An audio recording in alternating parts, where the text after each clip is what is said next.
All right, hello everybody. Come on in. Welcome. Nice to see you. Nice to have you here. You're watching Hypocritic GG. Streaming live on Twitch and YouTube. I'm Lou. I'm Cheatspeak, and we got a good one for you tonight. Of course we do. Why? My genetics have allowed me to do so. I've broken every single bone in my hand. I cannot bowl. There's your always sunny reference to kick things off. Got to start off strong because we have a strong show for you here tonight. We're playing Control here on the stream.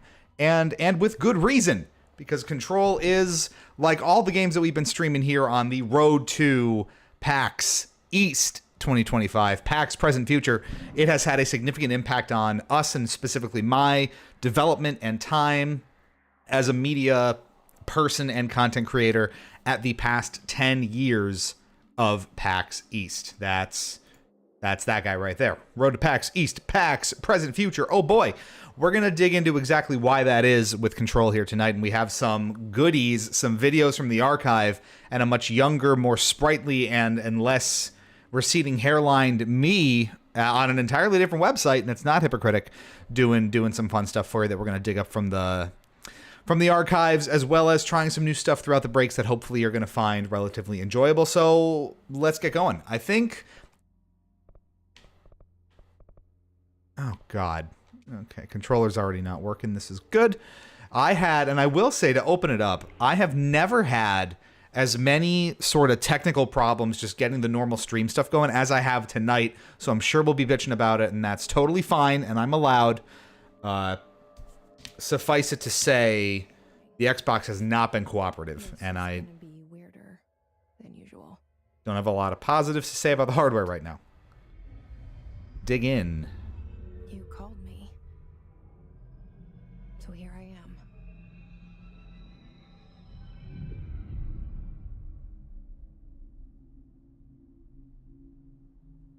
I know I shut you out sometimes. I'm always glad to hear from you. It's just that I get my hopes up. So many times it's led to nothing. I found nothing. It's like we live in a room and there's a poster on the wall. We stare at it and we think that's the whole world. The room and the poster. The picture's something nice. A landscape, a famous person. Like in that movie, what is it called? The prison movie. The room's a cell, and the picture, it's different for each of us. It can be beautiful or terrible, but we're all transfixed. But it's all a lie. Something to distract us from the truth. They're lying to us. We're lying to ourselves. The room's not the world. The world is much bigger and much stranger. There's a hole hidden behind that poster that leads to the real world. We all feel safe in that room. But sometimes something crawls out from behind the poster. And the ones that see it happen freak out and try to forget what they saw. I'm here. Why did you bring me here?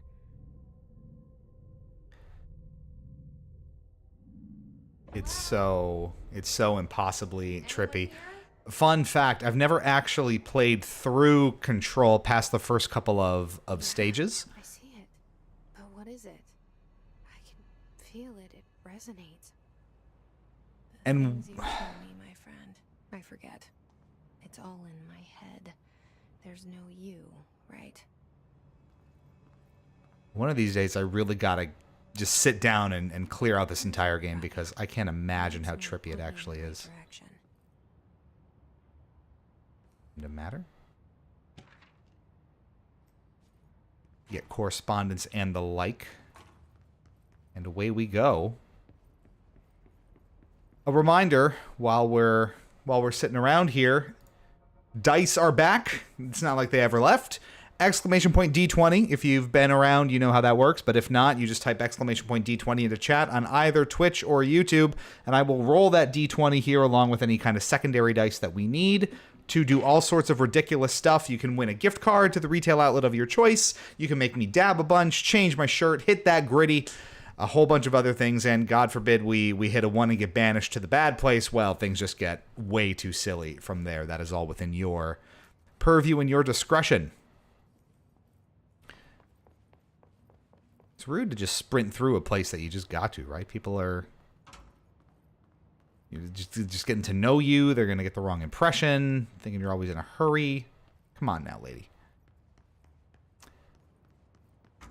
I do owe it to myself to... Of control. All these years I've been looking for them, and they were hiding in plain sight. The remedy verse to all of this, to actually see Controlled through to the end. I like I said, I am yet to finish it. Really, really need to. And frankly, get past the first couple hours. You know, I'll play it for a while, and you have this experience with a lot of games. Not touching the controller. I have had so many... Please stop walking. No? Okay. I've had so many problems with the Xbox tonight, and we got to talk about exactly how painful it was to try to get this set up and going. But... Hello? Oh, Ahti. Hello, Ahti. There you are. You are here about the job. Janitor's assistant. You need to go to the interview. Go that way to the Interview. Thanks. Elevator that way. Got it. Very good. I'm Ahti, the janitor, by the way. You'll work for me. You can say I sent you. If they don't hire you, you are no relevant. There be work for the axe. Take them behind the sauna, jumalauta. I've done enough night shift loner jobs to know it makes us come off weird. Ahti the janitor is a friendly face in my book. Better than somebody with no face at all. Think about it. No face. But that said, I know what you're thinking. If there's an axe murderer around, that's him.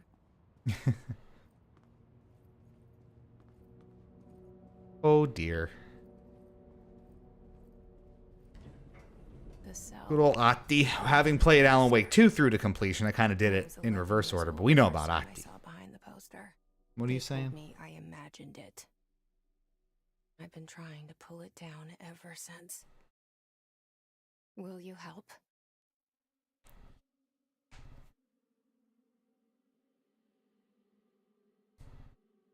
Spooky. So ethereal and environmentally rich. All of Remedy's games obviously are, but Control does have a very interesting mystique about it, doesn't it? A very unique vibe.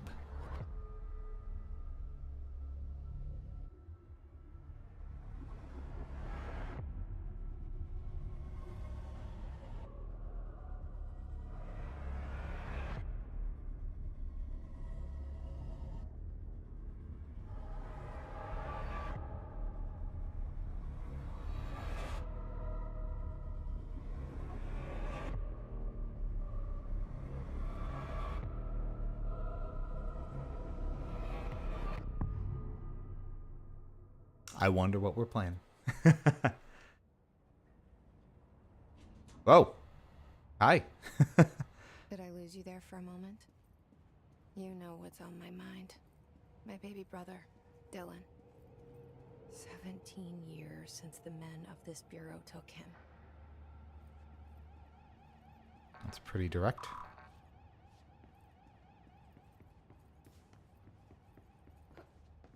Well, as we explore, feel free to chime in, chat with your own memories or thoughts or recollections of Control.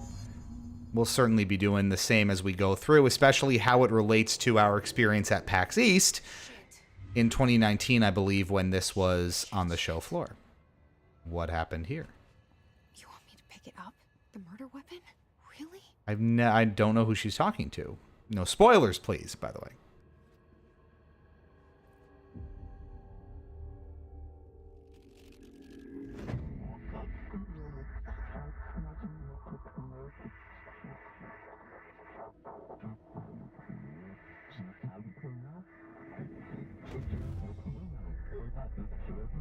And there goes the poster.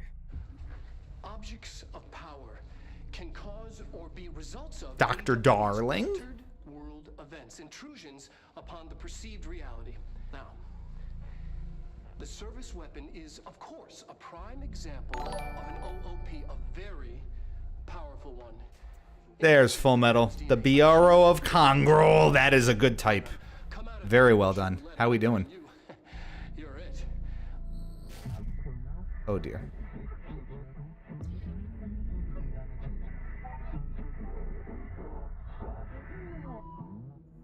Look at this place. Where am I? Astral plane. This I remember. Like I said, we didn't get very far in this, so I have no idea who the board are. I don't know what's going on with the astral plane. I have very little context here. But that's not stopping us. Did you ever finish? Yeah, did I ever finish the game? Not even close. I don't know that I've gotten past the first couple of hours, honestly. So I know precious little about it and have maintained myself pretty much spoiler-free, aside from bits of the ashtray maze, just because I know that's musically inclined and you can't keep that a secret from yourself forever, nor should you. So I have a gun. now I have a gun.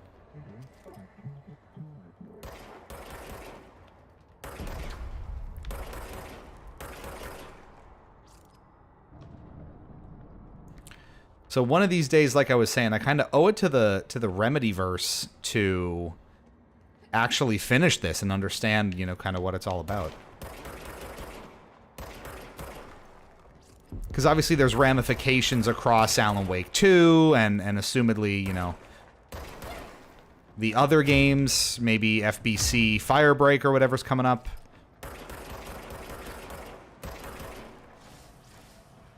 It will be important to understand. Oh, yeah. You stop it now. Do you like that it reloads automatically? It's helpful. Enemies drop health elements when damaged. Collect health elements to restore health. We out of there? We wield the gun. The board appoints you. It's all just so, it's so cryptic, it's so strange, it's so evocative. This threat. An attack. Duty as director. Keep the Bureau safe. Did you hear that? It's the dead man. Right after the pyramid spoke to me, and it was just noise, and I understood every word. And this gun's alive. You know what? I'm happy. Happy to be here. Well, I'm happy you're happy. Let's take a quick There's a sec private here. room outside. Is it safe to go? Roll Full Metal's d20. Bam. That is a 19, which means self-sabotage. How do I self-sabotage in this kind of game? Maybe I switch back to the controller that doesn't work. That's what's going to happen. Do I just die a bunch? Do I skip a bunch of cutscenes? What do I do? Let this happen. You can't let this happen. You can't let this happen. You can't let this happen. You can't let this happen. You can't let this happen. You can't let this happen. You can't let this happen. You stopped it. You. Oh, thank you. That was horror. That is what Remedy does, isn't it?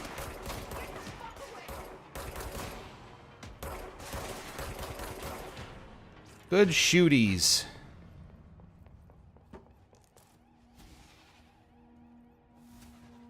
Anything of interest here? Maybe. I may, during the break, try to fix up some of the things that were bugging me here. Oh. Secure line of communication. There's no downtime to talk about it. Guidance. Reach the hotline.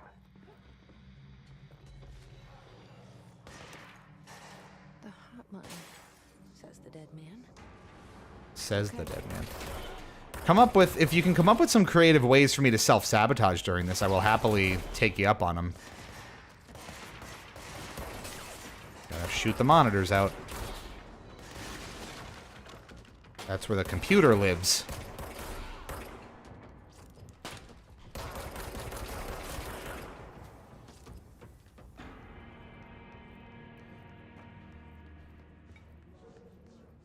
You can see she's moving of her own accord, just having a hell of a time here. What has largely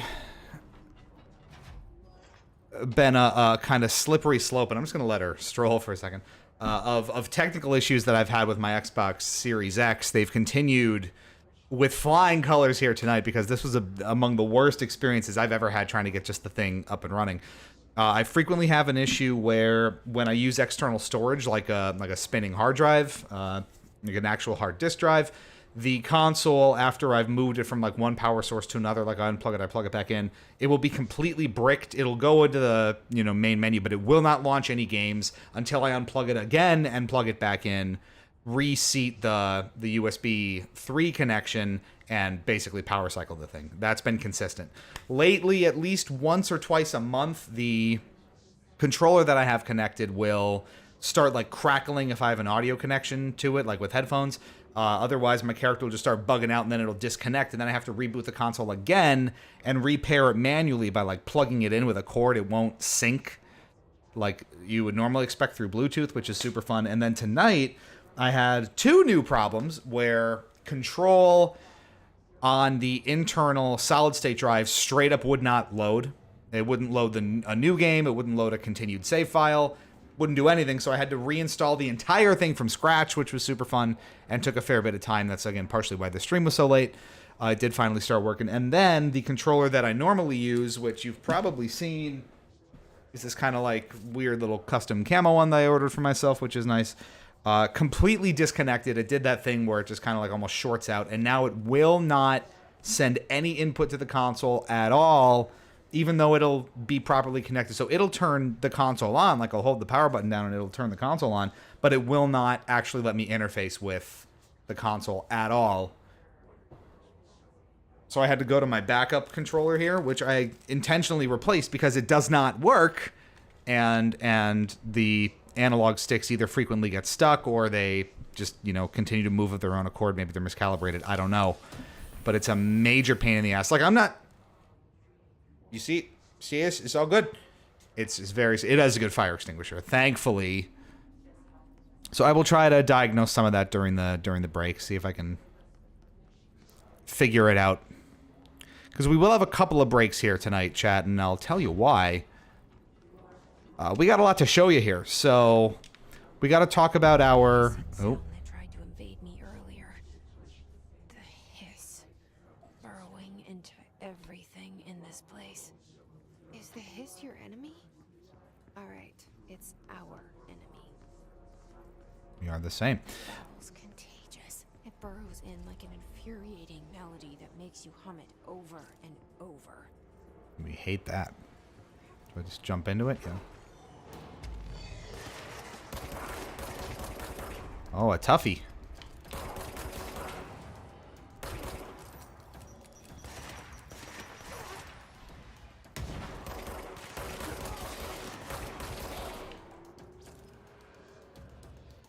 Just run into the wall, as one does.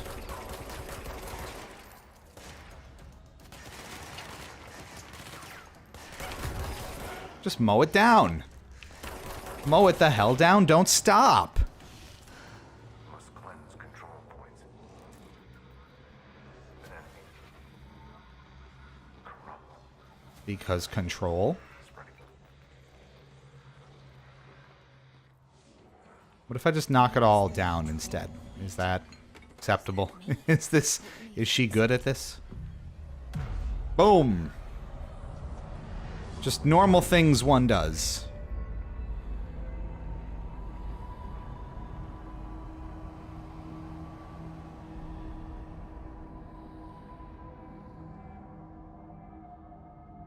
Holy shit.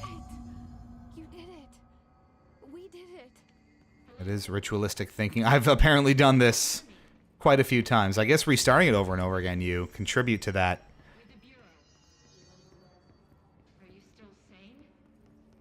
That achievement. Let's talk to you. I can't tell you how happy I am to talk to somebody sane. The feeling's mutual. Yeah, I'm Pope, Emily Pope, Dr. Darling's assistant. My turn. Should I lie? Jesse Faden. I'm just visiting.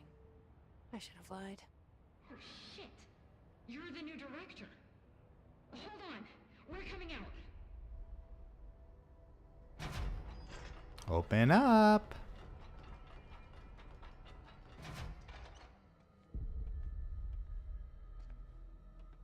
Director Faden.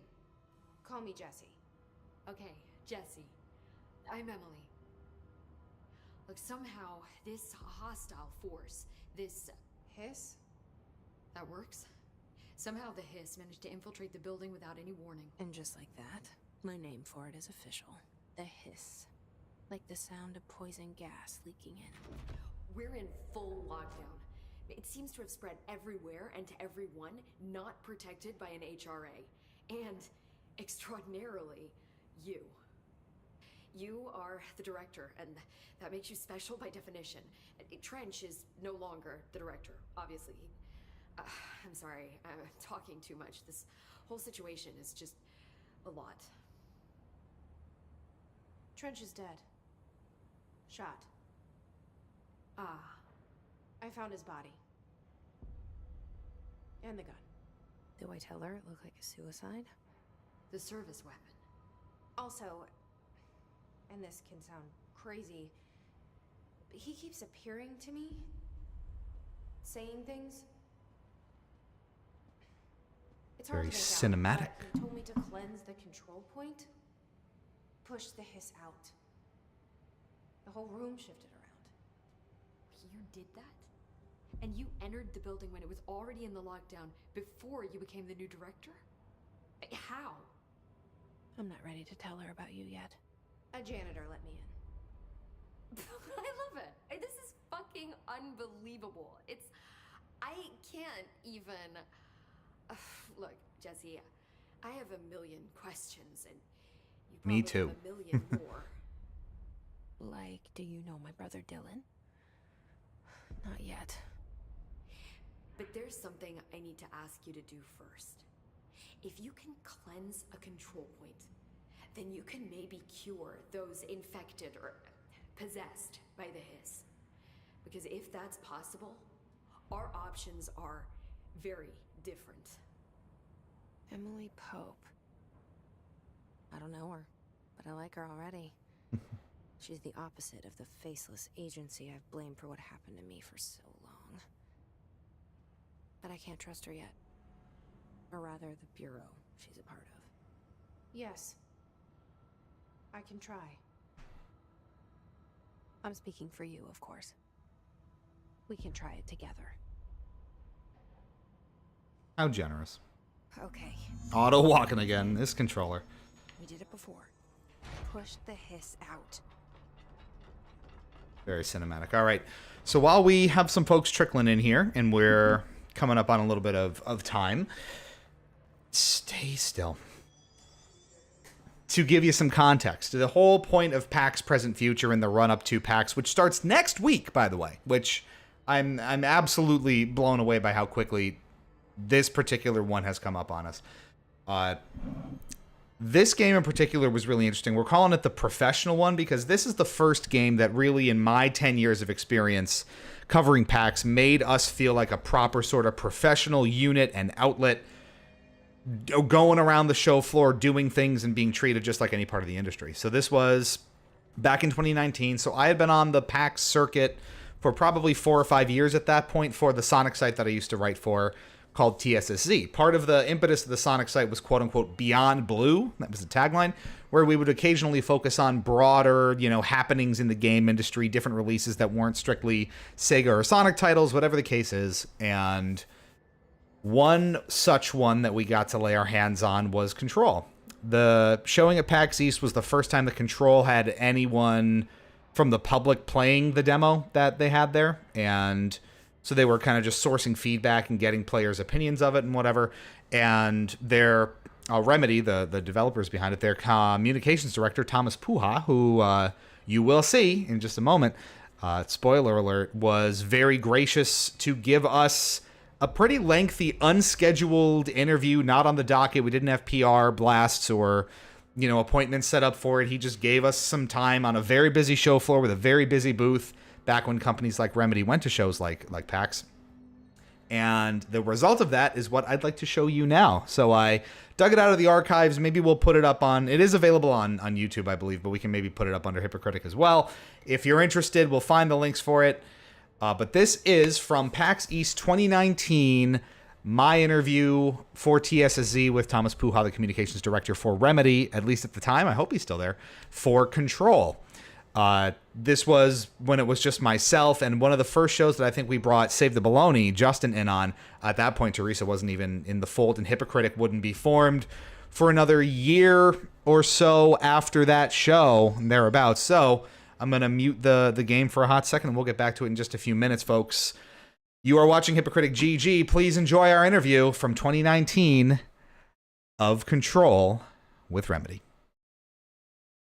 What's up, everybody? Lou from TSSZ here on the show floor at PAX East 2019. Today, we are here with Thomas from Remedy talking about their newest game, Control. Thomas, thanks so much for taking some time this afternoon. For our viewers who don't know, what is Control? Well, Control is an amazing video game, right? So Control is the next game from us at Remedy, and it's a third-person supernatural action-adventure. It's got a lot of sort of Metroidvania influence to it. So you get to play as Jessie Faden, who's our heroine. And Jessie has had something happen to her in her childhood, something that's kind of, something's happened there.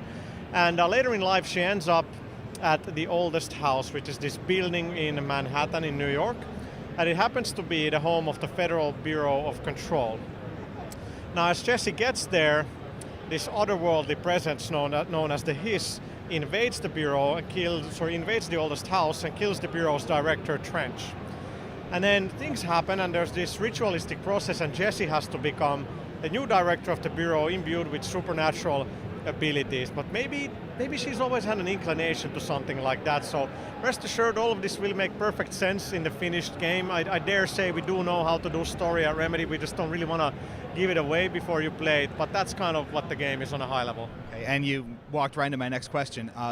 Remedy known for strong storytelling in games like Alan Wake and Quantum Break. We can expect something similar in terms of a strong narrative component from Control? Absolutely. So story and characters are very important to Remedy. The demo doesn't really showcase much of that at all because we feel we have a lot more to prove on the gameplay side of things. We're really going for a gameplay driven game. The mechanics are really solid, they're deep. There's a good level of customization to the service weapon that Jessie uses. You can tweak her abilities.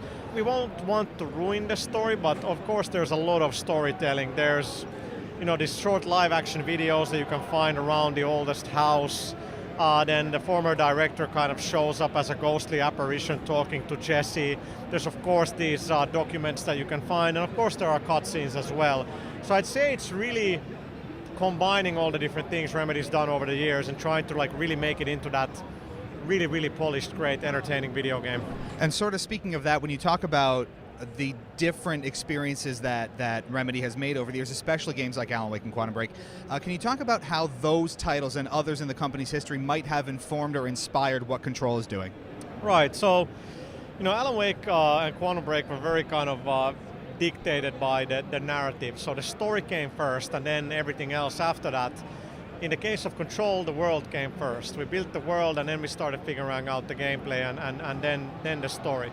But every game you do is kind of trying to react to what you did previously. So Quantum Break was great for what it was, but it was a very kind of linear over in 8 hours, and a lot of us at Remedy were like, man, we spent like 5 years making these things, we want to build something that would last a little bit longer.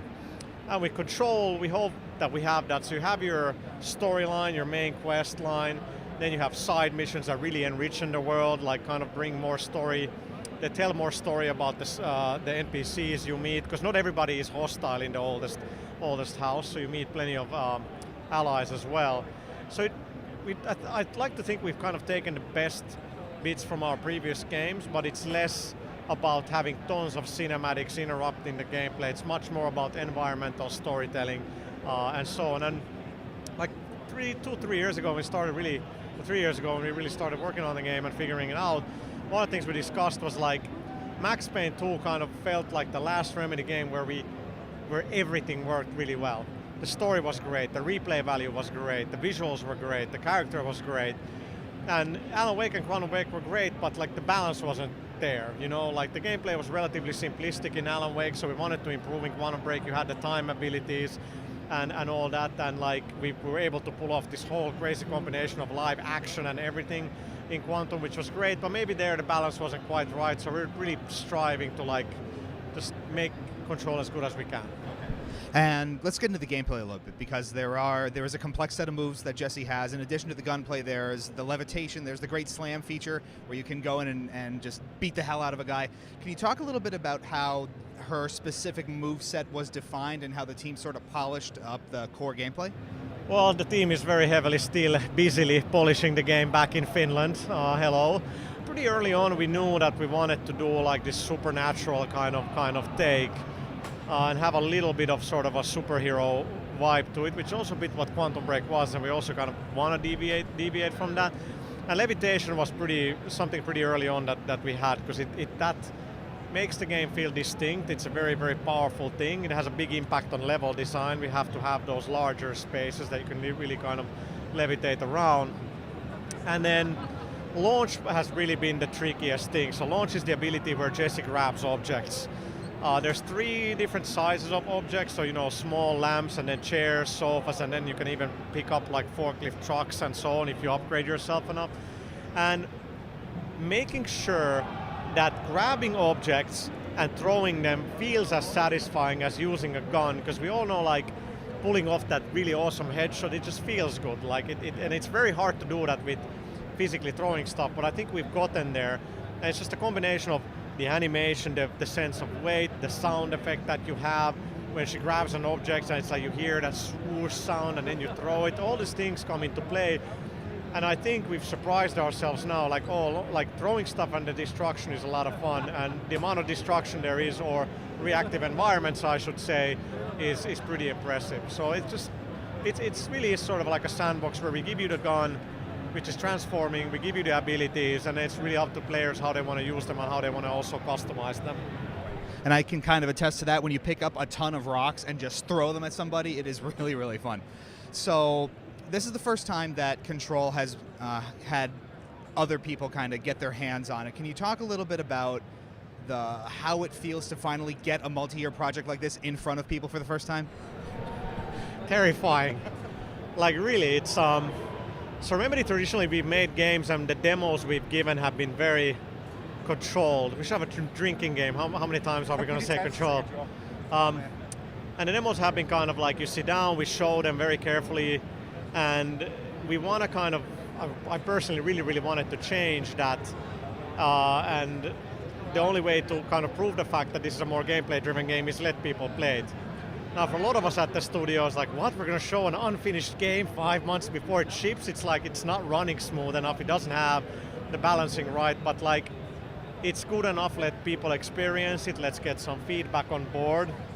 I mean, and it's invigorating. I mean, I'm sending, video back to the studio and people are, oh wow, people are digging it, and like we're getting comments and everything. So it's great, but like, games are a weird thing. Like the 90% of the quality of the game happens literally in the last 10% of development, where all the pieces are there and the engineers can finally start fine-tuning everything, and the designers can like make the numbers right, so the upgrades are right and all that. So it's kind of scary, but like on the other hand, demos are really important from like an internal perspective as well, because then we have like sort of a milestone that we can reach. Like, okay, we're going to do a demo for PAX, and then everybody works really hard to make it happen. And then we move on to, like, again, working on the game. So no, I'm moving forward, so we're definitely going to be doing more of this. And obviously, you know, Sony is giving us a great opportunity to be on their booth, so it's great. You said about 5 months away from release. When can we play Control and on what platforms?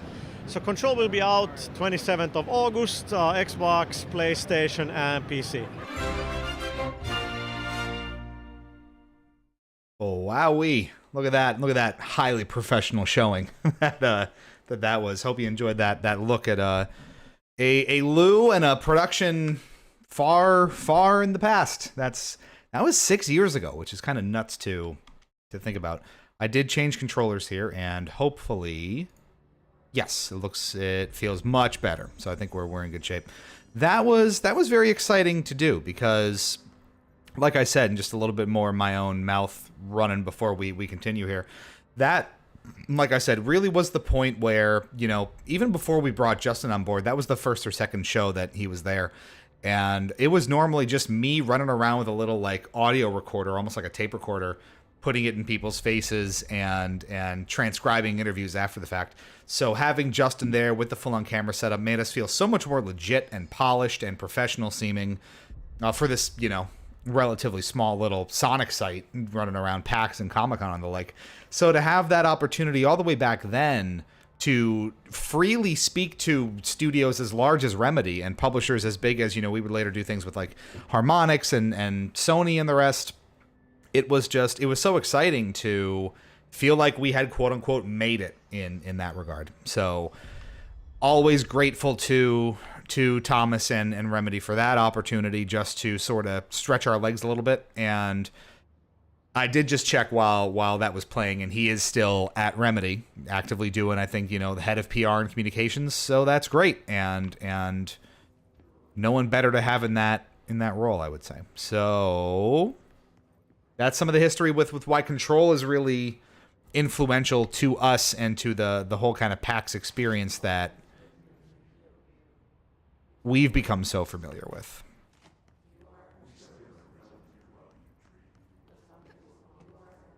Now let's actually play it. Cleanse the Hiss Corrupted Agent. Did I walk away from it?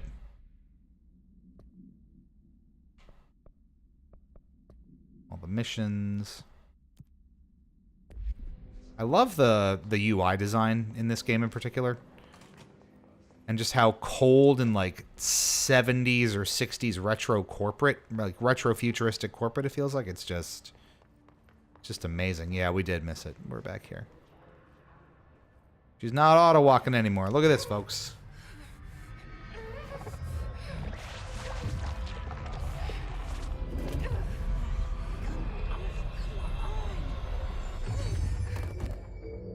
That was very dramatic. Alrighty. It didn't work. The hiss has burrowed too deep. Ripping it out rips them apart. Hey, I killed her. I can't cleanse them. I saw. It was worth a shot. Thank you, Director. Jesse. I'm gonna tell her why I'm here. I'll risk it. Listen. The Bureau was involved in an incident in my hometown, Ordinary, 17 years ago. The Bureau came in and covered the whole thing up. I've been looking for this place for a long time. That's enough. Maybe that's too much already. I can't tell her about Dylan and the rest yet. She has a very elaborate internal I've monologue. seen mentions of an altered world event case dealing with Ordinary. You were at Ground Zero as a child? It was one of the big ones, and before my time. And very classified. I can try to dig out some old files for you. My boss, Casper Darling, would know, but he's missing. I think he knew this was coming, or suspected. He came up with the HRAs, the Hadron Resonance Amplifiers. I think they're what saved us. Or a few of us. And Director Trench would know. Trench, the ghost or whatever he is, he mentioned something called the hotline. Said I should find it. It's another object of power, like the gun, an old Bakelite telephone. A direct line of communication between the director and the board. Maybe he can talk to you more clearly through that. I mean, Trench has years and years of experience. He might know how to destroy the hiss. Where is the hotline? It's kept in the communications department through the mailroom. It's part of this sector, so we can access it even with the lockdown in place. We'll get the door open for you. Okay, that's my next stop. Ring ring banana phone. He's the head of communications. I don't think he had an HRA. He kind of made a point about not wearing one earlier. Keep an eye out. They call me the director. But that's not me. I'm not a director type. I'm not a leader. Why am I here? I think you already know. Yes, I came for my brother, but there are other reasons too. I said I was looking for answers, but I might never understand them. I'm not looking for proof. This is already it. More than enough. No matter what they told me all those years, I know it's real now. I didn't imagine this. I want to be a part of this world. What's scaring me shitless is that I finally found it. Only to see the hiss destroy it all.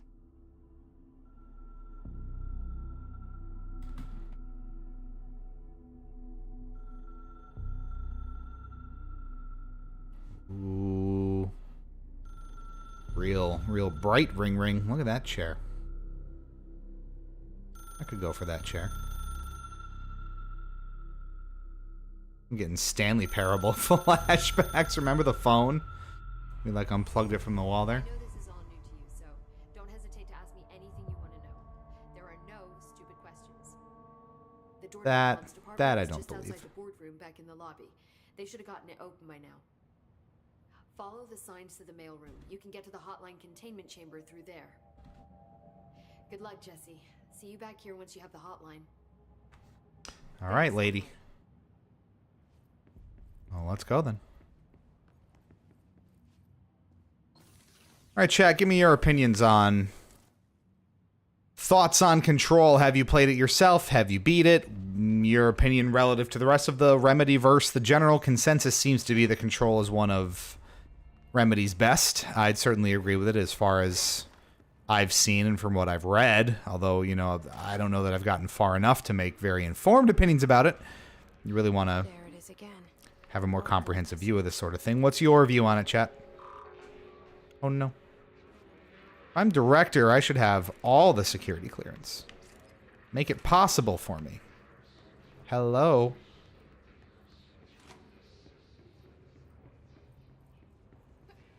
It's amazing.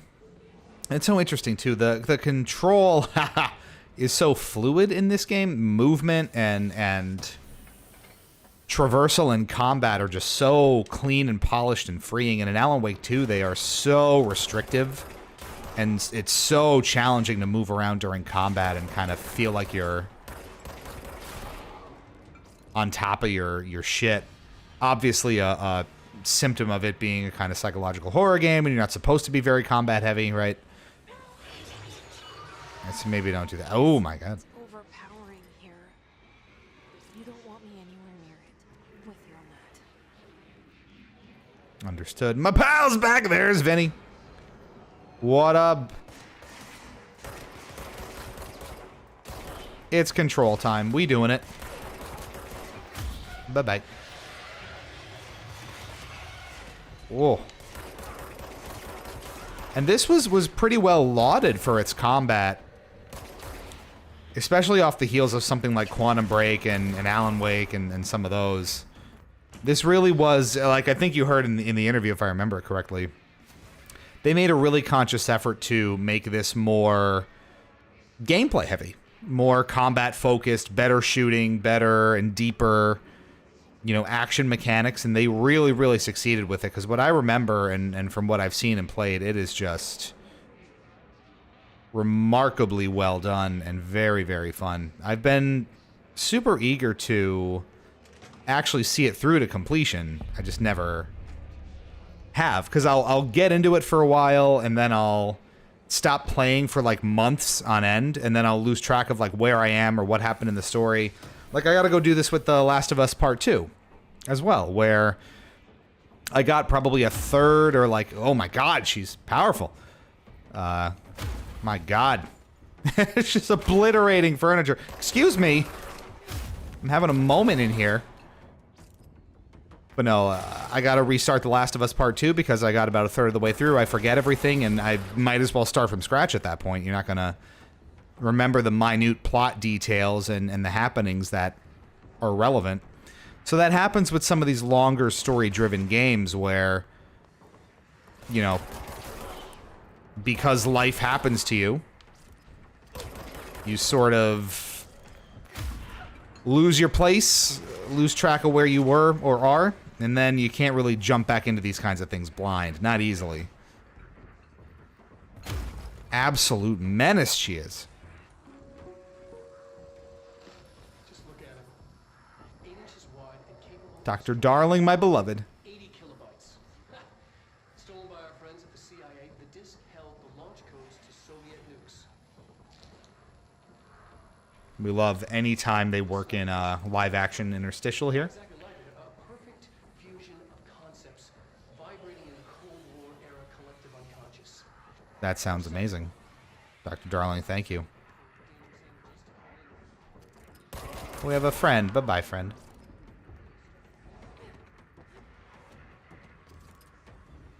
Nice signage.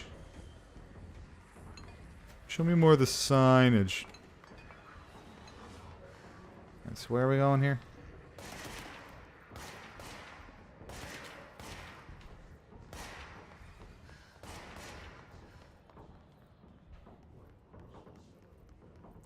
Get a little turned around, too. Where's the shooty coming from? There's my shooty. Bye-bye. We destroyed this room already. Someone's going to have a fantastic insurance claim on their hands with all this furniture we're going to destroy. I have a feeling throughout the game. Just a hunch. The commercials with the actress just walking around the studio are hilarious. I have seen a couple of those, and they look ridiculous. But they Remedy leans into that kind of thing all the time, and it is super, super fun whenever they do it. I remember them doing some funky live action stuff and ads for Alan Wake's American Nightmare with Il Cavilli, and so wonderfully done.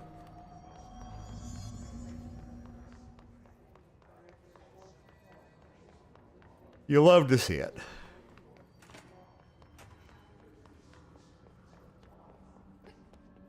Where was that comms department sign?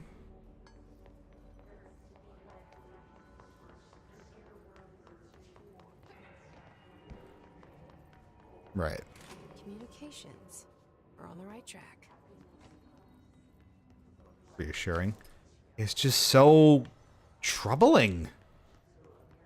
I have concerns about the whole process.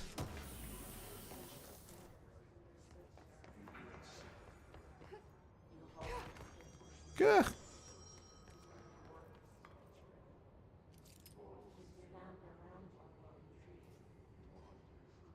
That's really super reassuring. Oh. Oh. That's also very comforting. Pneumatics looks like a fun place to be. Let's go there. Object of power. Looks like the hiss had latched onto it. We need to cleanse it.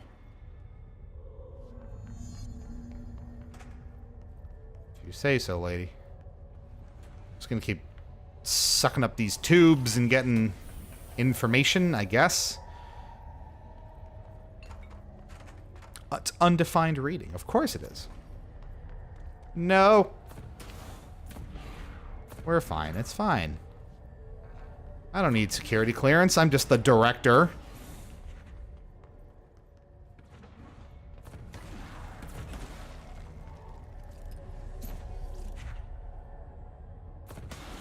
I just have to get to it, is that right? It's the joys of basically coming in blind again after all this time. Hi, Floppy. Look at that. Oh, I remember those.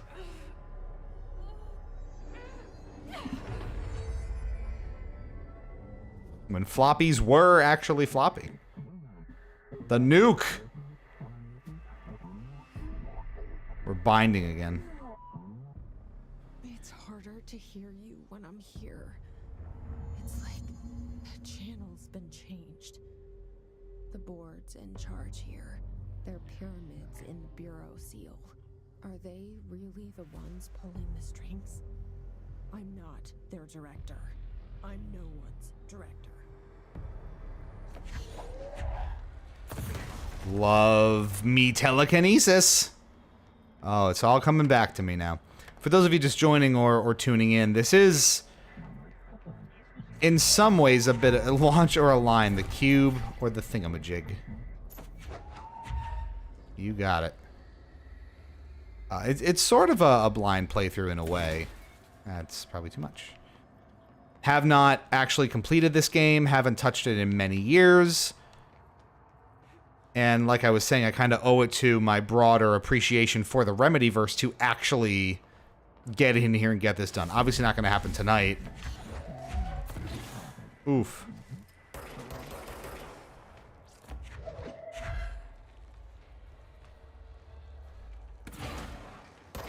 But still very fun to try out and experiment with again. You know, sometimes it's rare you get that really fresh perspective on games like this that are often very beloved by the people who have played them so much. Just saying. There's perspective to this kind of thing. We got a lot of fun news and things to talk about regarding PAX as well. So, There you are. there is one... You were gone. Cut off. I was gone. I'm sorry. I didn't mean to be gone. Just like you wanted, right? This will help me fight the hiss. I still... Yeah, like I was saying, lots to talk about, especially with regard to PAX starting just next week, which again is just insane to me. There is a Mario Kart tournament, it turns out. I was posting about this in our Discord before. If you're not in there, !Discord. Get all the goodies and updates and the hot goss. Which we all love, of course.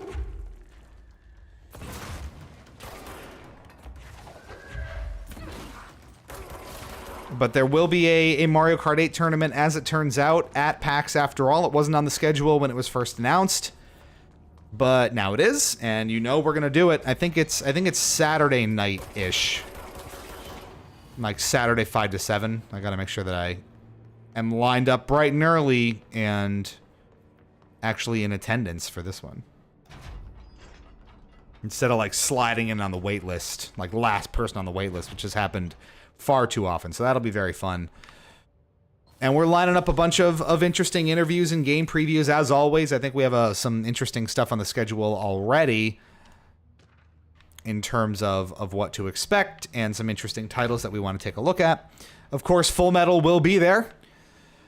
Xerox, I believe, in tow as well, so perhaps some group shenanigans with that. Emily said that the hotline can be reached through the mailroom. Good thing it's on the sign in front of me.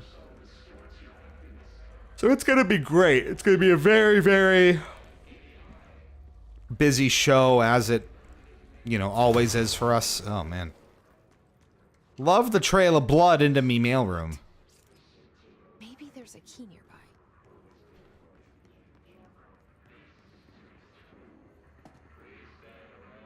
Helpful. Oh, I got my clearance level finally. Got the microphone redact today. The portable mic for the show, you mean? That's nice. What did you get? Tell the people about it.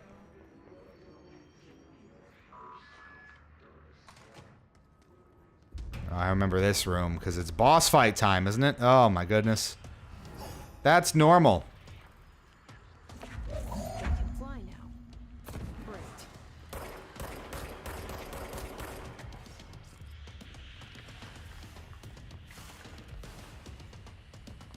I remember this guy being like a massive pain in the ass for some reason.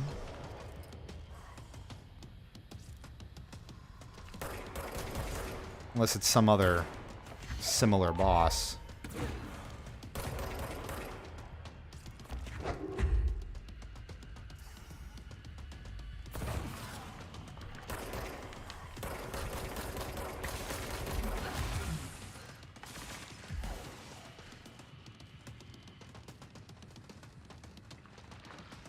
Do I have to wait until he's attacking me?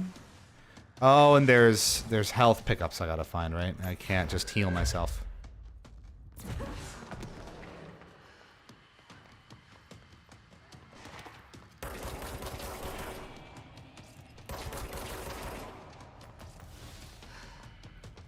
Which I can get from enemies. Okay. It's all coming back to me now.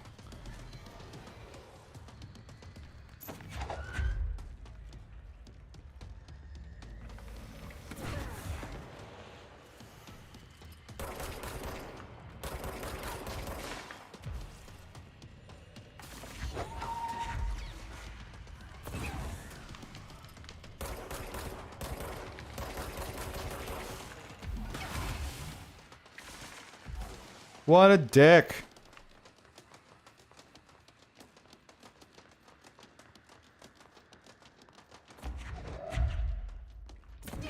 I do like that if there's no objects nearby, you just kind of like rip some concrete out of the building to like get her done.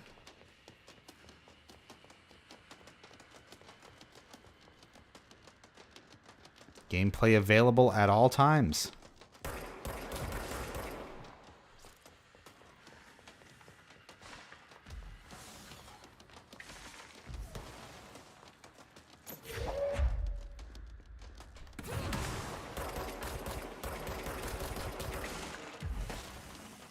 Whew. There was a friend.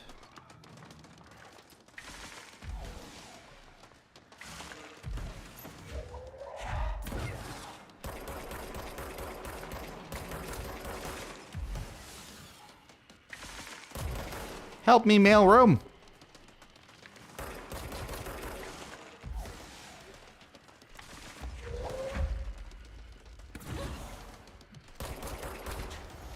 You got him?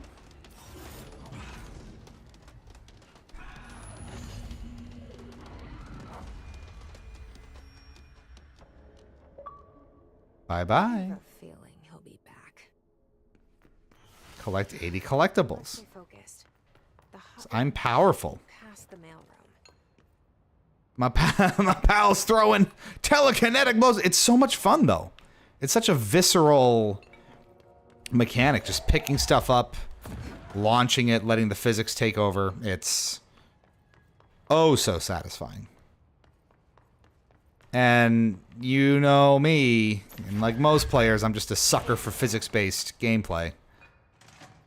Ridiculously satisfying. All right, take this down.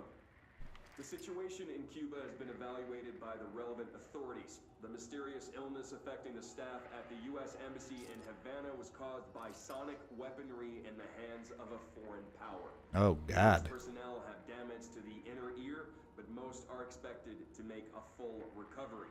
Of course, the event also damaged their cellular walls, but we can't blame that on some stupid noise gun. Thank God no local doctors examined them first. Honestly, what are the odds an alternate item would show up inside a U.S. embassy? Talk about good luck, huh? So much easier to... Hey, are you still recording this? Jesus. Okay, then. So what'd you say? You got a what now? Ecom Xia 7H USB-C microphone dual kit. And for this, like, reporter stupid thing to put it in with our logo. Oh, like a pack. Kind of a mic pack.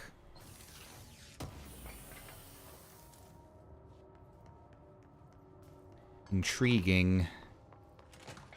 We came from here. Hotline chamber. The hotline can't be far now. Well, yeah, there's signs for it. That doesn't mean anything. Well, that's a good sign. Yeah, it's like a sort of baton, whatever. Angela, I gotta look this up. Bye-bye. I love how she just massacres furniture with just her raw ability. Look at this. Oh, who needs wood paneling? It's not even wood paneling. It's a lie. It's all a lie. Shun the non-believer. Jeez. She's having a bad day. We will have the Full Metal Industries logo like a local news station. There you go. Like on the mic. Kind of like we do with our mic flag. Yeah. Ocean View Motel and Casino entry point. That didn't work.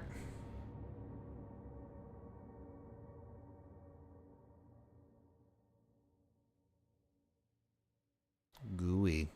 Ooey gooey. This girl would absolutely lose her mind at Home Depot. I like her already. Yes, she would. Yes, she would.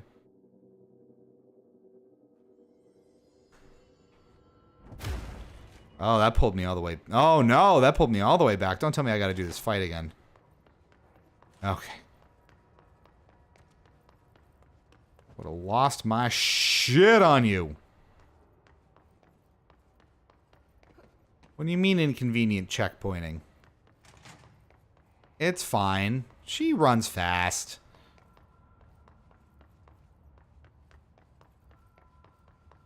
I'm gonna put the room back together. That's not okay.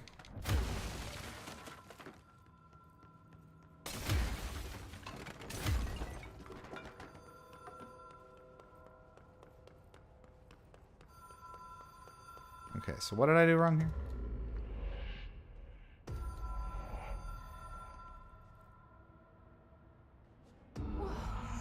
Have we been here before? That would do it. No. I've stayed at a lot of roadside motels across The Ocean View country, Motel. on the road, on the run, under the radar. This feels like... Oh my god! I'm doing this in reverse order, but I remember this from Alan Wake 2! It's the police station? Is it the... It's one of the locations from...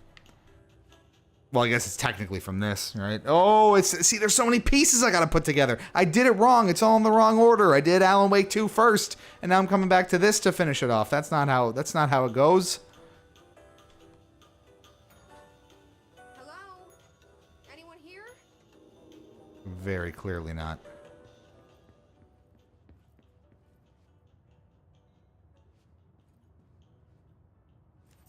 The key has a black pyramid on it. You heard her. You're looking at.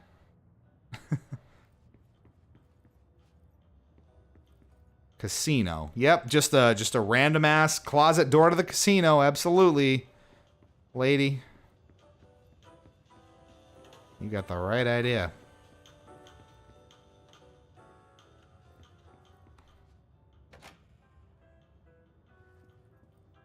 Again, just super comforting having a picture or a painting of exactly what you're about to be doing. Yep.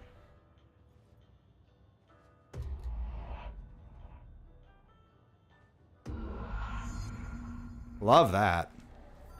Super comforting.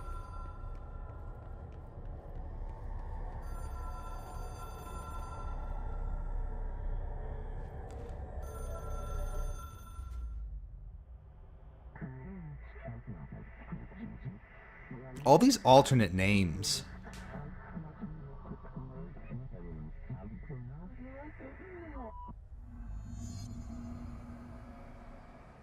The Control Bureau is in Alan Wake. Yeah, I don't know how far you got into Alan Wake 2, so I don't want to spoil too much, but there is heavy crossover in what is now the kind of connected Remedy-verse between Alan Wake and Control.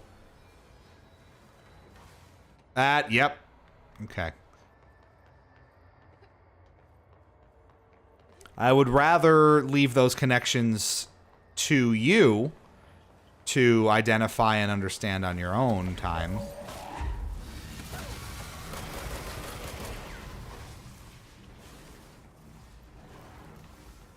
But yes, they are heavily interconnected now.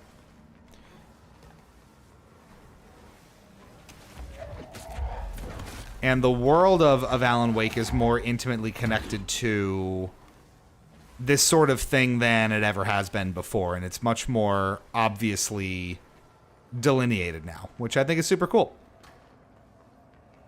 So assumedly for Control 2, and maybe we'll get some more of it in like FBC Firebreak, which I think comes out this summer, and I'm very hyped for. Sad it's not going to be at PAX East, as far as I know.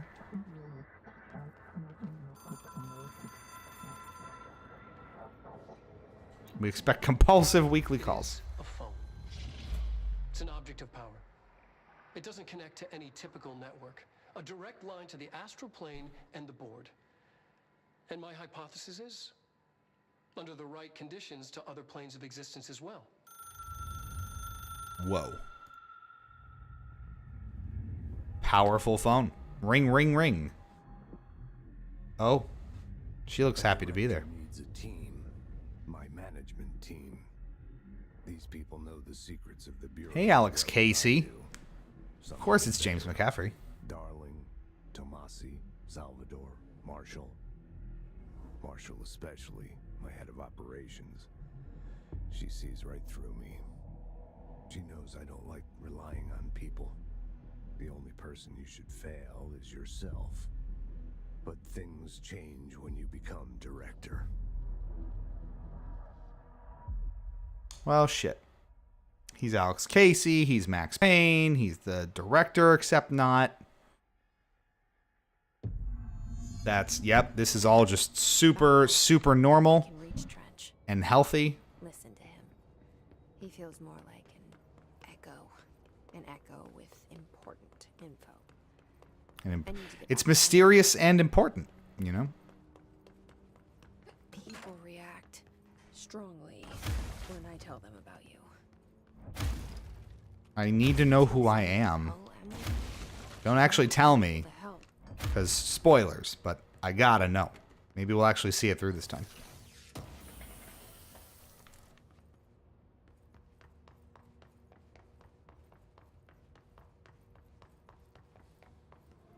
Alberto Tomasi, head of comms. Was. Oh, that looks promising.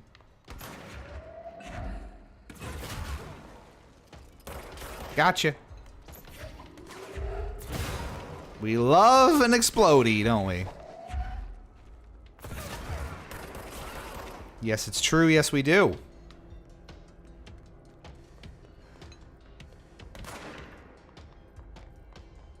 Like, where's our next shooty? I got a lamp. Bye, lamp. Wonderfully done. Let's get the hell out of here. These true-to-life ads remind me of the bit in Metal Gear Solid 4. I don't know which bit that is. Fun fact, I've only ever played Metal Gear Solid 5. Which is probably not the right one to get the real, like, classic Metal Gear Solid experience, right? And I don't know that I finished. I haven't played 5 in so long. Oh, what is happening here? Maybe don't do that.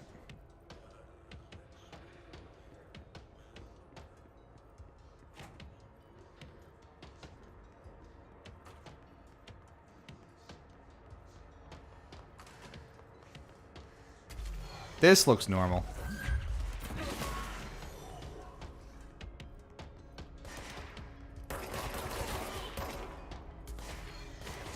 It is that sort of brutalist, retro-futuristic style that has been so popular, especially in recent years, right? With this, Severance, a whole bunch of other media of its ilk. The work is indeed mysterious and important.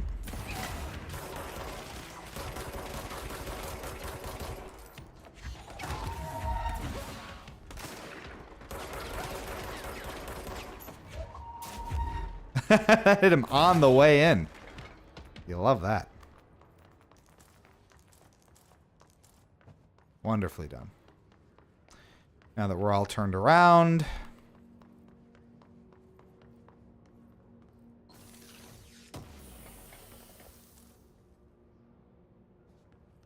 What's on here? That's super helpful. Don't you just love when your entire 3270 terminal screen displays just one very large error message? I don't care. Oh, I was gonna say it's a strong monitor. Not anymore.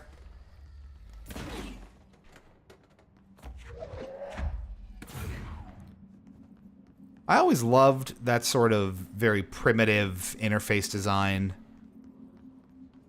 with computers and different machines. The technologies that I work on and support in my day job, the mainframe stuff that I do, still very much has, you know, green screen 20 line at a time terminals as the basis of its interface. And I just find it fascinating that that sort of utterly limited and in some cases primitive paradigm continues to live on, partly by necessity, but partly through almost nostalgia or, you know, a sort of analog horror-esque aesthetic. It's just, it's very cool.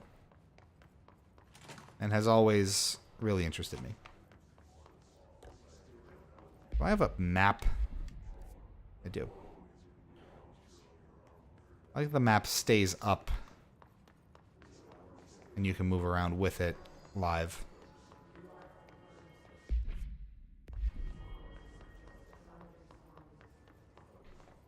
Did I go into here? Maybe not. Alas, I didn't really finish 5 either, but in our defense, it wasn't finished too. That's very true. I honestly, it's been so long. That was back when I was still using the PS4 as my primary, like, entertainment device, you know, because Xbox One just launched in such a horrific state. A lot of us were kind of, even, you know, who are very much on the Xbox train, were kind of reluctant to support it.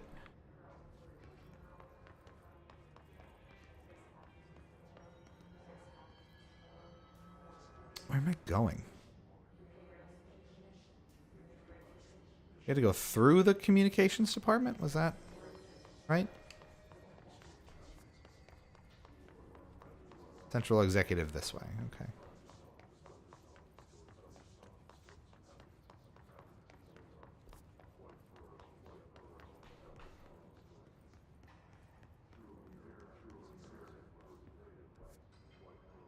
I feel like I was here already. Just one big fucking maze, ain't it?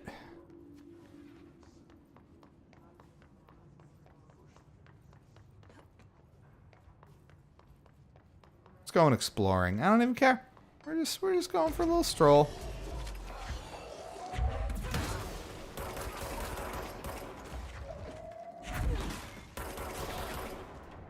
They are very lethargic. Little urgency here, guys.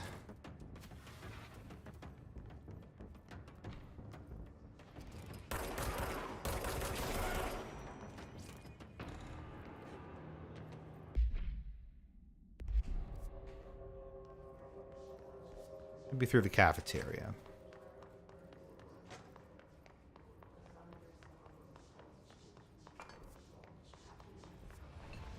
What a truly odd and strange situation we're in.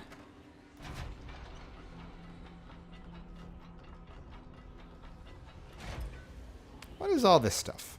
Why is BioShock in my control?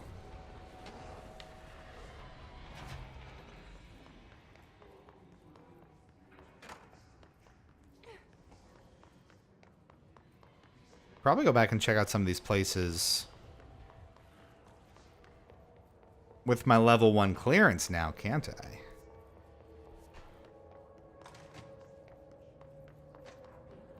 Yeah, we just kind of had to slowly make our way back to the boardroom. It's fine. Jesse, did you get the hotline? I mean, how is it out there? The comms, the hiss? Speak words. I can make out what Trench is saying now. Incredible. What did he say? He talked about his management team. People who knew the Bureau's secrets. Your boss, Darling. Tomasi, but he's gone. He's gone. Salvador? He's the head of security. And Marshall? Helen Marshall is head of operations. She's tough, ex-CIA. She took her rangers and went to the research sector to secure the HRA production. She hasn't come back. Someone who could help us. The other sectors. How do I get there? It's impossible because of the internal lockdown. You can perform a directorial override to lift it, but that can only be done in the maintenance sector. Normally, you take the sector elevator down there. It connects all the sectors, but it won't work while the lockdown is in effect. We already got past one lockdown. Maybe I can find a way. Jesse, look, with no prep, no training, in this extreme situation, you are doing phenomenally well. And all that and the hiss can't seem to affect you. I mean, I would love to run some tests on you. If you agree, that is. We could find out something that would help us. Tests. I don't know. Sus. She might find out about you. But I wouldn't mind understanding more myself. Okay. If you think it will help. Great. I'll check the internal documentation for any lockdown bypasses. We need to get these sectors open to locate Darling and Marshall. And I'll look for a way inside the maintenance sector. The sooner we find one, the sooner I reach this override.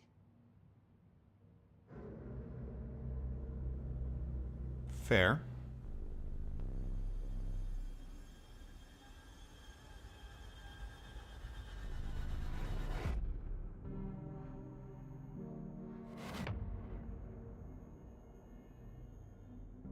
Nice phone, girl. The rotary.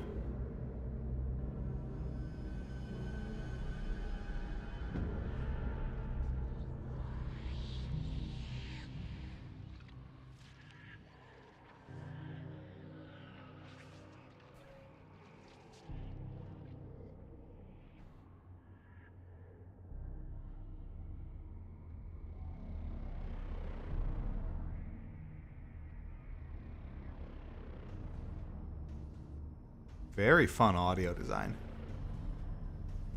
Sounds gross. Oh, yep. All right. That looks super normal and not exceptionally dangerous whatsoever. Totally fine. Totally cool.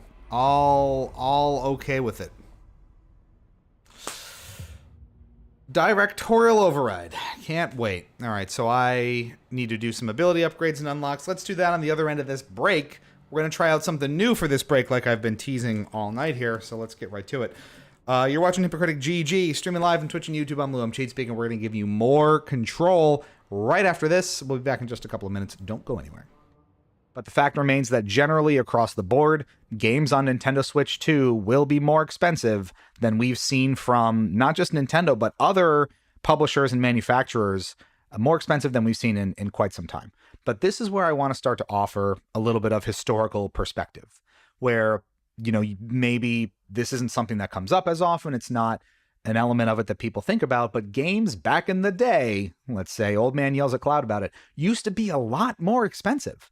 And you think back even, 25, 30, 40 years ago, when an entirely separate generation of gamers were growing up in an entirely different sort of set of world circumstances, gaming was not cheap.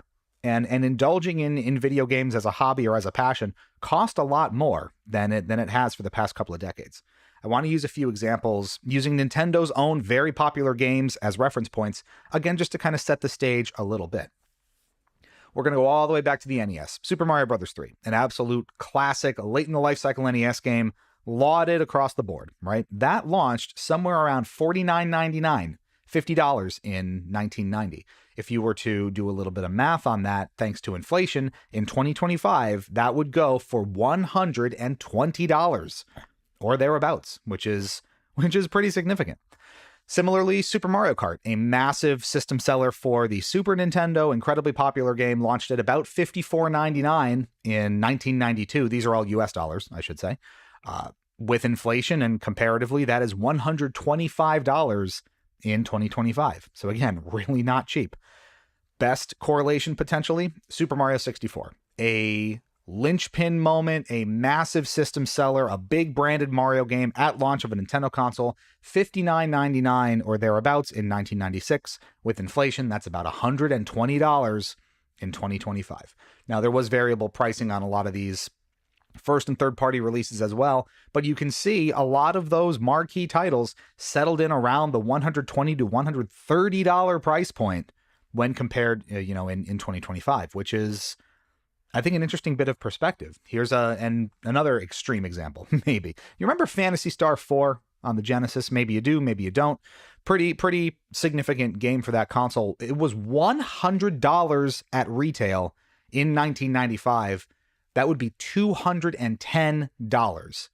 in 2025. Can you imagine paying $200 plus for a game? Sometimes feels like we're not that far off from that as we record this here, but that was the reality for buying games and experiencing what the industry had to offer, back in those days. It really wasn't until the late 90s or the early 2000s, especially around, the PS2, the GameCube, the Xbox, the Dreamcast, when discs became the standard, media of choice for the gaming industry, that costs really came down and remained what was kind of uncharacteristically low for generations. Cartridge manufacturing was a major part of why games were so expensive back then, and by shedding that part of the process and moving to optical media, a lot of those costs were no longer relevant, and gaming became suddenly a lot more affordable and accessible than it had been up to that point. And because of that, where we have gone kind of multiple console generations with very few, if any, price hikes on games in that sense, we've gotten used to games not just being cheaper than history would commonly suggest, but consistently priced without significant increases for such a long time. We've gone multiple console generations now without a really significant hike past that $60 price point in a lot of cases. And it's only in the past couple of years that 70 has only really become the norm. So to see that continued march so much faster than we're used to, it feels like we just went to 70 as the norm. Now we're talking 80. Now we're talking 90 with a physical copy. Rumor is that GTA 6 is going to launch at $100. Whether or not it actually is, depending on when you're listening to that, you tell us if we got that right. It's a lot to swallow. What's the point of all this? Why bring this up? Why have this context? What are you driving at, right? Well, objectively, if you look at a lot of these trends and patterns across time, how the industry has sort of evolved and where these price points have sort of sat, the Nintendo Switch 2 is not incredibly far off from what history would have you suggest consoles and games typically cost. But that said, why then does every player and every commentator and every media personality out there feel like it's all so damn expensive, all things considered? And the simple answer to that is because it is. It's all really damn expensive. And that's the reality of the world that we're living in, again, here in late April 2025, as I record this.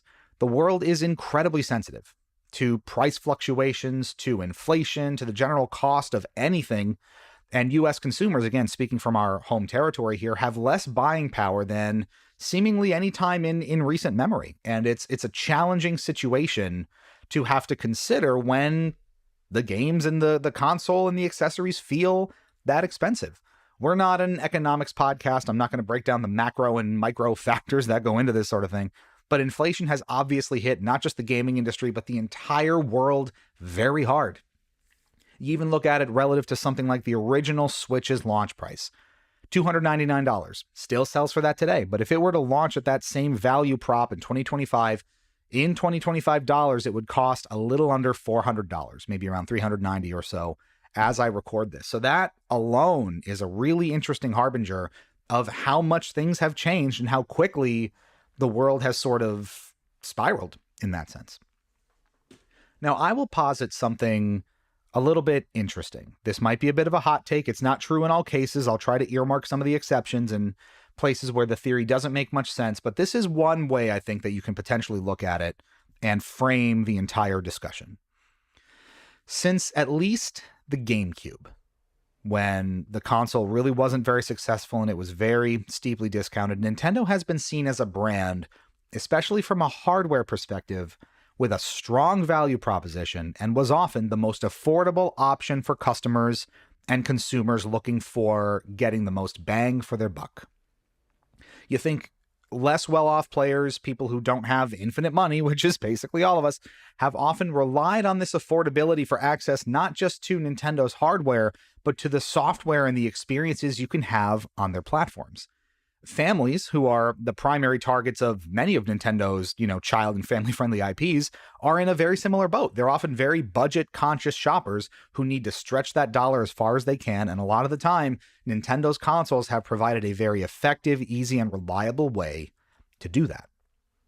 So while not completely out of touch with the market where it stands today, the Nintendo Switch 2 is not really that dramatically more affordable option that perhaps we've been used to with Nintendo's hardware offerings across time. The games are currently more expensive than exclusives on other platforms. And I would expect that this will correct over time and that publishers and manufacturers on other platforms will bring themselves in line now that Nintendo's kind of ripped the Band-Aid off. But at the moment, Nintendo, it's going to cost more than likely to play a game on the Switch 2 than it might elsewhere. Their accessories are pricier than other competitors, in some cases dramatically so. You're talking $90 or up, close to $100 for some controllers for your Switch 2. An Xbox One controller, as of now, probably $50, maybe less. PlayStation 5 controllers, DualShock 5s, whatever they're called, routinely $70 or less. So you don't have that monetary advantage like you used to. And the handheld gaming space in that market has gotten a lot more competitive in recent years. You look at something like the Steam Deck, where you can get a non-OLED model for well under $400, an ROG Ally well under $400, with access to probably cheaper games and cheaper accessories to boot. So the Switch 2 really isn't the most affordable kid on the block anymore. And that's a bit of a change from how Nintendo has typically structured and presented a lot of their products. And when you consider this, the price hikes on the games in particular is where it kind of feels most egregious, considering how Nintendo's first-party titles across time really hold their value exceptionally well and rarely, if ever, go on sale. And when they do, those savings are often minimal, and they're probably targeted toward less popular games or less popular IPs or third-party products from third-party developers or publishers that feature one of Nintendo's characters or one of their franchises or something like that. You're much more likely... Okay, I don't know where that left off in that clip there, but welcome back. You're watching Hypocritic GG, streaming on Twitch and YouTube. I'm Cheat Speak. Sorry that took longer than expected. Thanks for sitting through that extended break. But if you're not familiar with our podcast, Hypocritical, you sure got a good dose of it there, and that's something that I wanted to try out, on this bit of the road to PAX East. The ROG Ally X is so good. I've heard it's really good, and that all factors into the sort of situation that we have with the Switch 2 versus all of those other competitive products that are out there now. So if you want a deeper discussion on that, check out our podcast, Hypocritical. There's a playlist of episodes up here on YouTube on our channel. It's also available on Spotify, Apple Podcasts, or Pocket Casts. So most of where you would probably get these kinds of podcasts. We got to play with some abilities here. But yeah, what I thought might be fun is when there is a new episode, I won't replay like the same episode over and over during all of these breaks, but when there is a new episode, the first maybe stream or two after it, just take out like a little 5-7 minute snippet and advertise it a little bit. And that would be potentially fun. Catch up on maybe an episode that you missed, or maybe the topic interests you, which, speaking of, before we get too much farther here, a couple of programming notes, and we'll start there. In case you missed this on the Discord, !Discord, I'm working on a new episode of Hypocritical, the podcast, where we want to talk about how music elevates different elements of the game experience, and specifically how a really, really good piece of music can take a good or great sequence from a game and just elevate it to impossibly good, like through the stratosphere, core memory kind of stuff. I'm thinking if you've played Alan Wake 2, the We Sing episode, and if you, again, that's one of those, if you know, you know. I think the Ashtray Maze and Control is a good example. Remedy has a ton of these moments, but, some might say the Warthog run at the end of Halo 3 and how the theme cues up in the whole thing, or something along those lines.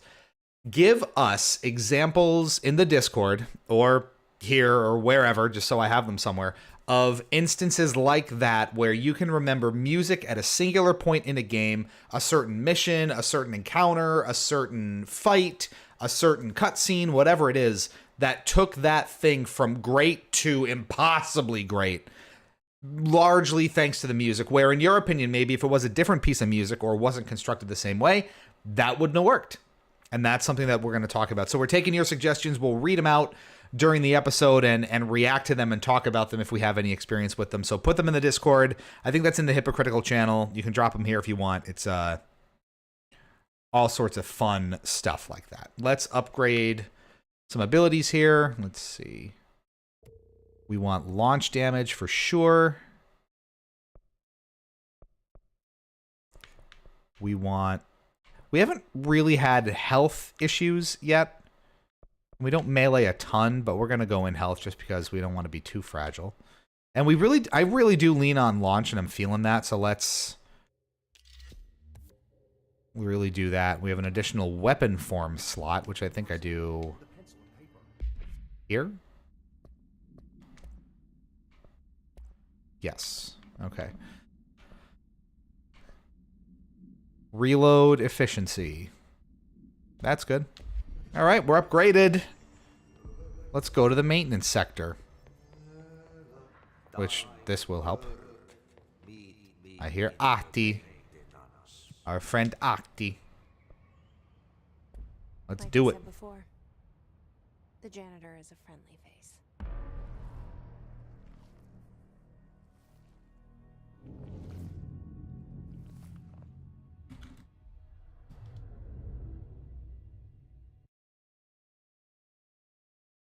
Oh, Ahti. That's, again, like I said, I'm coming at this in like reverse order, where I played Alan Wake 2 first all the way through to completion. Now I'm coming back to Control. Despite having had it for so long, I'm connecting Ahti to all of the things that he does in Alan Wake 2. So it's interesting perspective. Probably not how it was designed, but that's one of the joys of experiencing it on your own time and for your own reasons, yeah.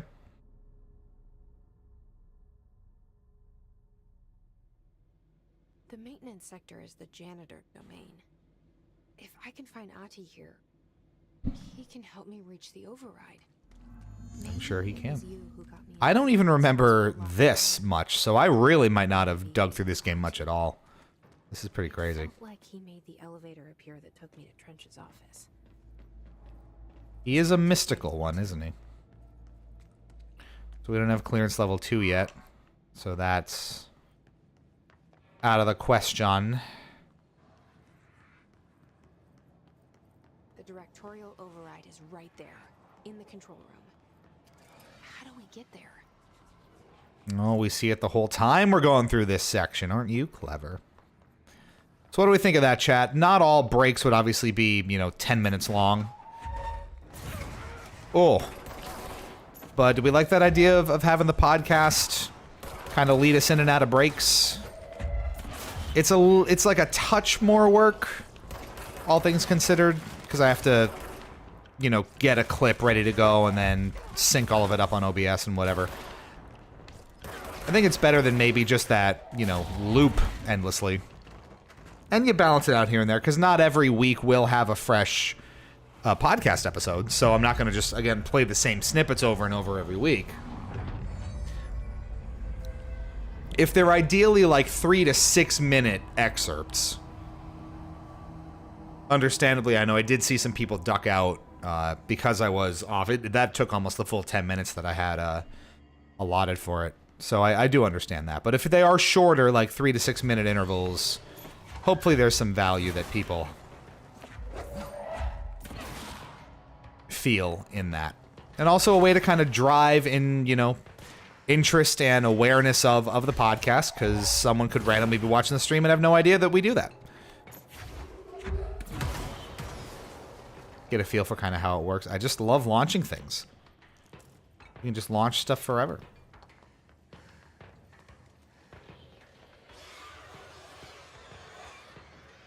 Very hissy out here. Ah!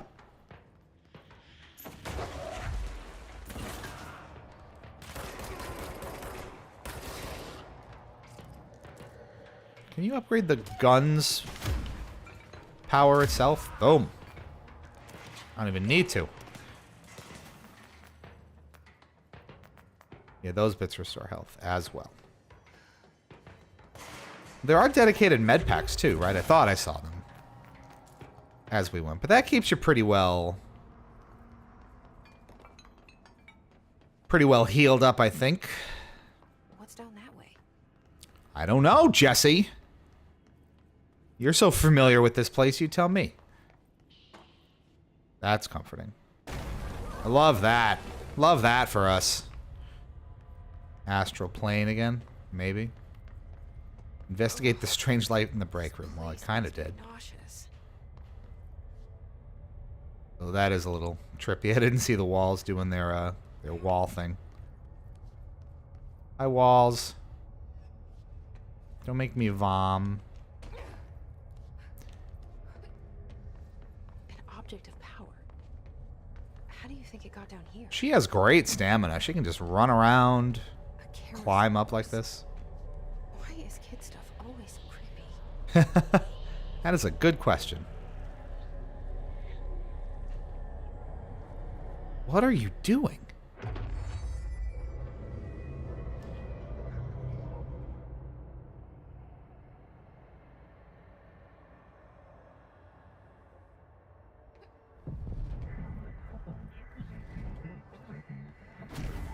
Evade. No?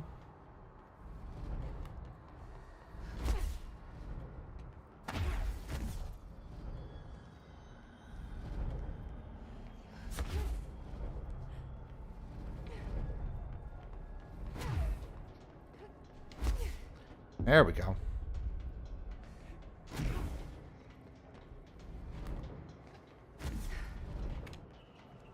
Now we're catching on. Gold enemies are immune to Jesse's attacks. Crotch shot gives me nothing. Use B to safely avoid their attacks. Safely, Jesse. Safely.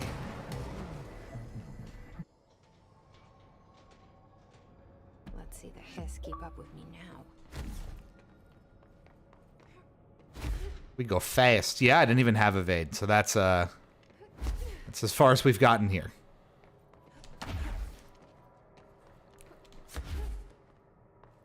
It's too bright. Why is it so bright? Go toward the light, Jesse. She just rockets down into that. Okay, well that's good enough for me.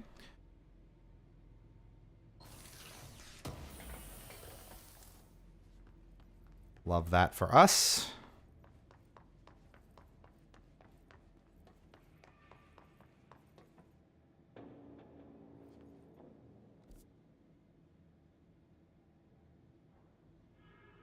Where to now?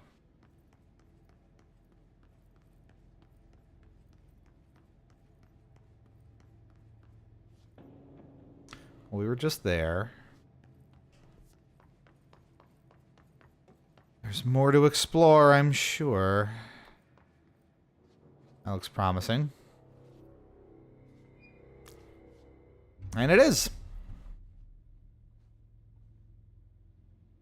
Well done. You got the job. It's place for congratulations. Yippee, saatana. It happened in the last drop.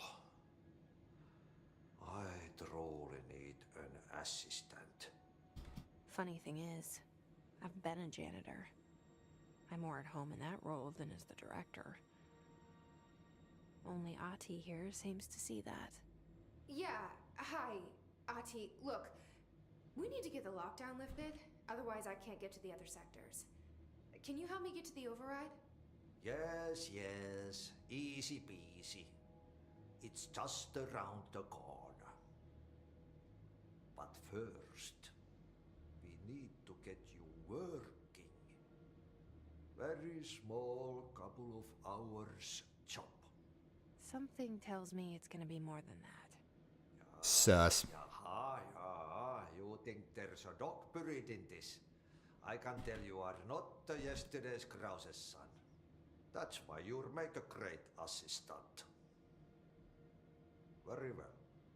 Very well. Fort is here. Hello. Yes, the beloved Jesse Faden. I'm a has a vermin problem. A bad one. They've already messed up the cooling pumps. And the power generators of a power plant, perkele. And the pensioner inside is starting to feel the pant around his head tighten. The situation needs to be fixed before the plant blows up. And we all disappear like a fart in Sahara. Oh. Trying my best to keep up with this. Fix the coolant pumps and the power generators, otherwise the power plant will blow. But don't you worry. I've left you clear instructions. You'll catch the end of the thread before I go to my vacation. The work's on the task board here. You can do later, when you have time. Vacation? Right. Yes, no one's gonna cancel my holiday or seat's gonna rattle. But don't worry at all. You'll take care of it, and soon this crisis is gonna be last winter's snow. You better go now, so you don't have to run with your head as your third leg. The door in the back leads to the plant. The door in the back. That's great. Thank you, Ati. Thank you, Ati. Everyone say thank you, Ati. Jesse Faden for Fortnite when? Well, for Control 2, probably. Throw it in the fire. There we go. Thank you, Ati. And Jack Joyce from Quantum Break. Probably not. There's so many licensing problems around Quantum Break, we're probably never seeing them again. D20 for Fort. That is an 11. That is a joke. I gotta tell a joke.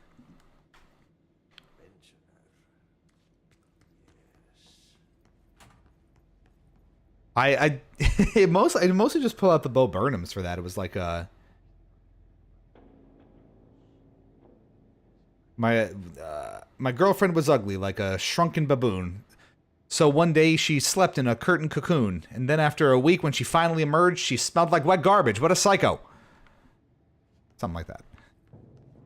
How goes stream? Stream's been good, aside from trying to get it going. I had the most, I was saying at the top of the stream, I've had the most technical difficulties tonight getting the Xbox to cooperate than I think I've ever had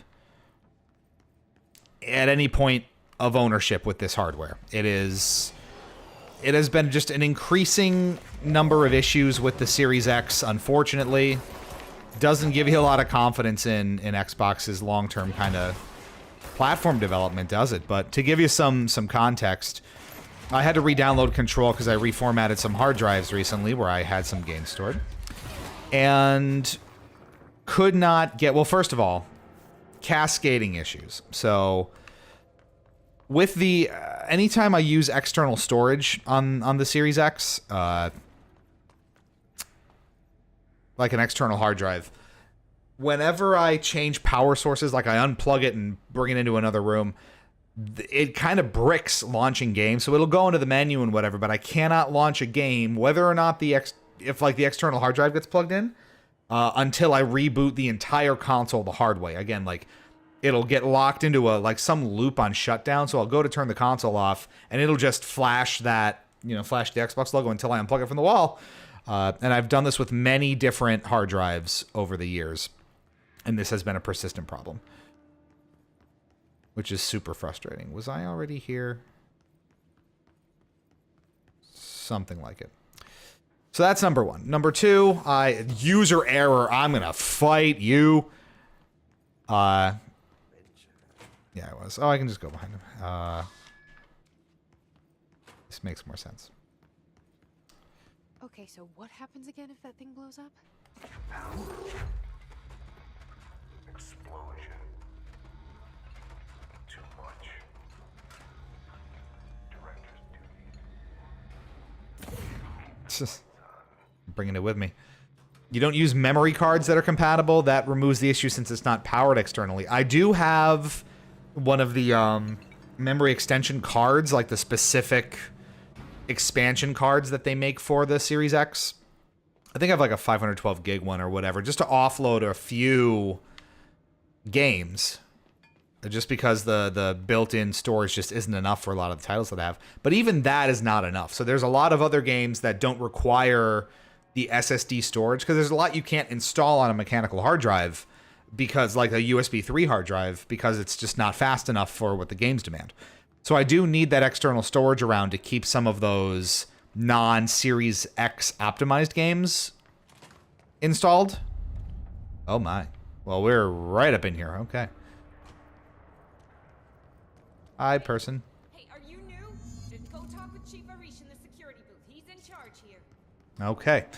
So I do use it, and it's just always a problem.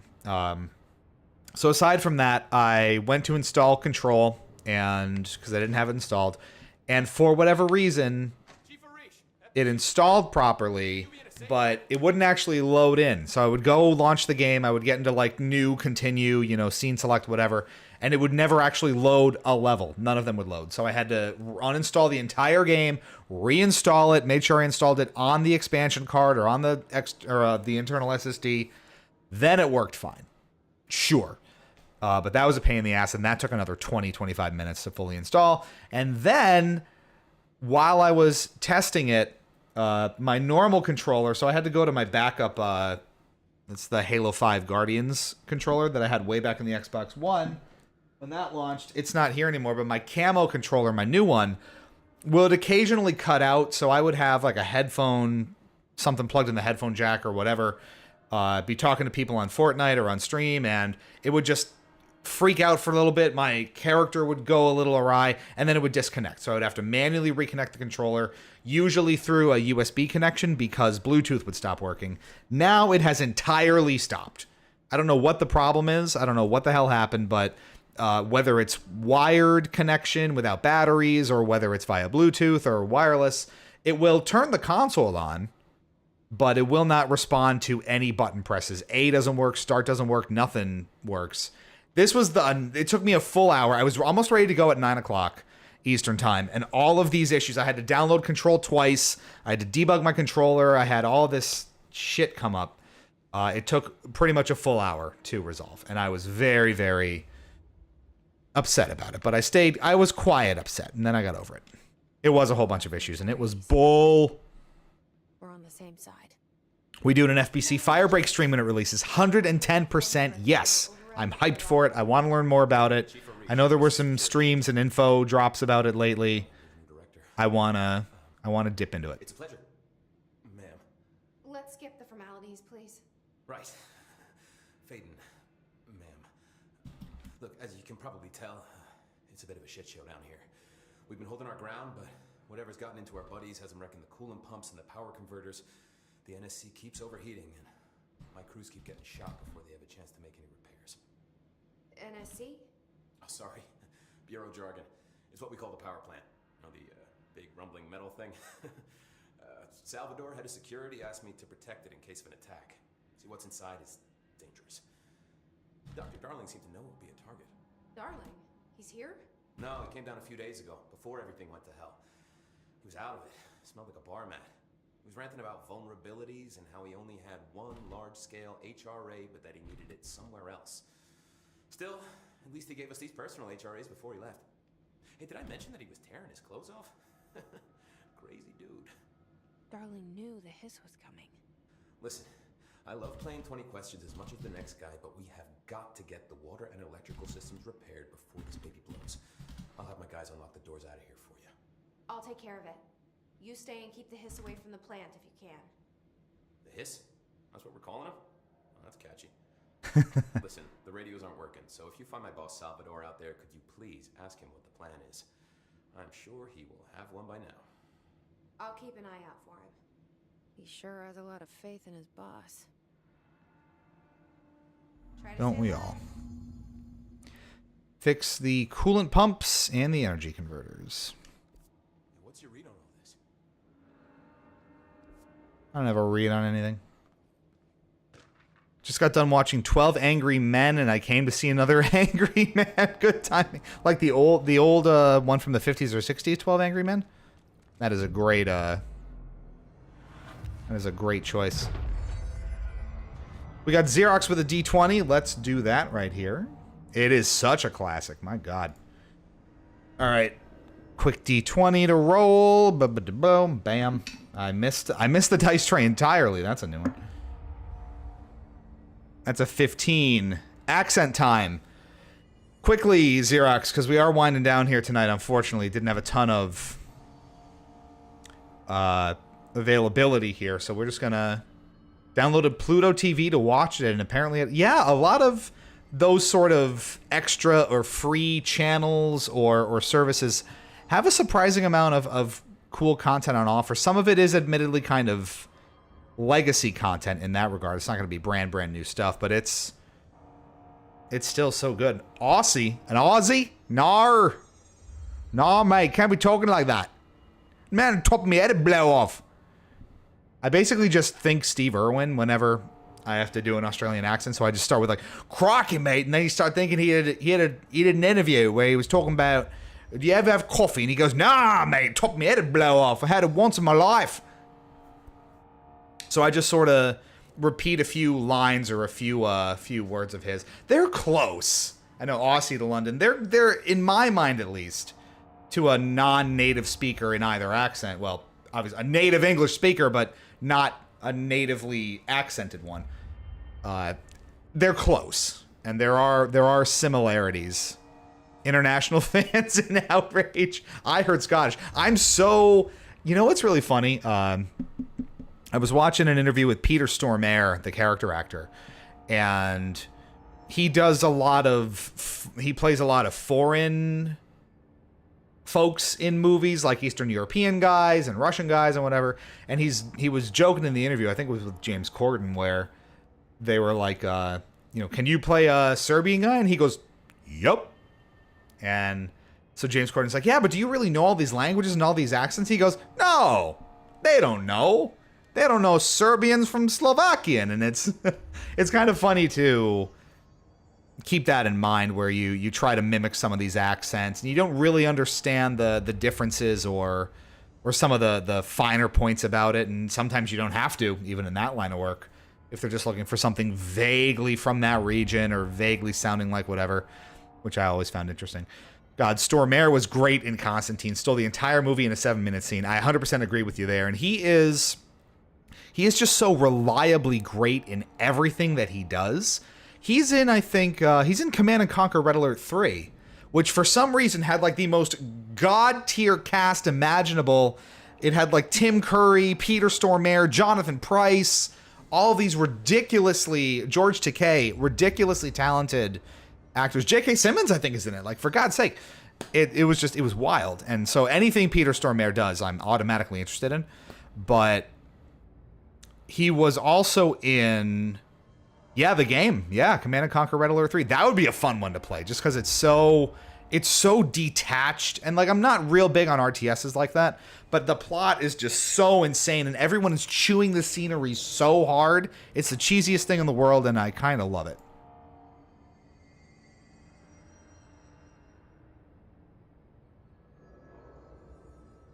So that's always very, very fun. But Peter Stormare is... like I said, one of my favorite character actors, reliably great, but there was a very short-lived comedy show on Fox called LA to Vegas a few years ago. And it was about this ragtag group of people that flew and worked on this discount airline that flew back and forth from LA to Vegas. And he played one of like the frequent passengers who was like this degenerate gambler and generally strange dentist named Artem, I think, Artem, Artem. And he was great.